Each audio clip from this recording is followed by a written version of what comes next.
The archers can also be upgraded. Oh. Kepala otak dia, aku lupa ada trap kat depan ni. Okey, aku dah jumpa dinding.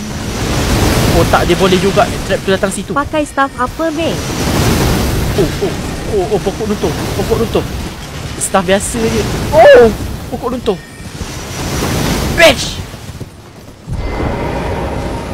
Or boleh buat quest run ni nak dekan Graduate Legend. Tak boleh naik kuda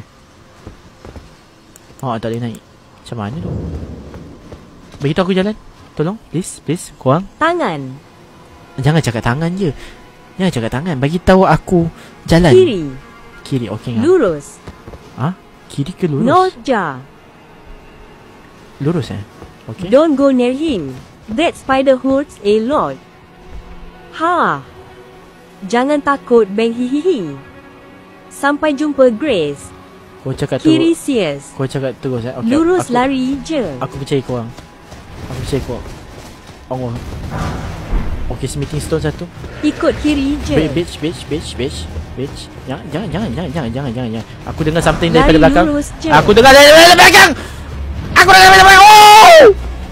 What the fuck, man? Otak dia apa benda ditembak tu? Ya, stamina aku tak banyak, shoot. Stamina aku tak banyak.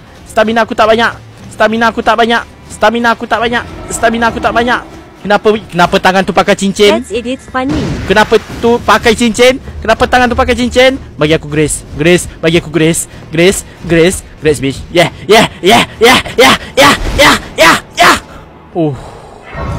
Spirit ni. Allah, apa benda jadah dia? Ya Allah. Kenapa ada gegasi kat situ? Pergi je. Sesat itu adalah petunjuk. Tumpang lalu. Sekejap, tumpang lalu. Nanti ada bos. Ada relax brother. Relax. Oi, masing-masing tak relax tu. Oh, Allah. Kenapa banyak-banyak kau bagi aku? Bos. Kenapa banyak-banyak kau bagi aku bos magic tu? Dengan naik kuda pula tu. Ya Allah, aku tak biasa dengan pattern ni. Stamina habis. Semua habis. Kau ngaku. Aku boleh menang.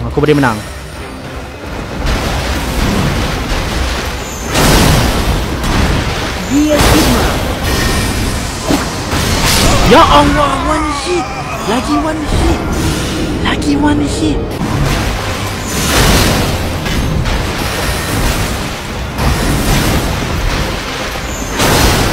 One hit.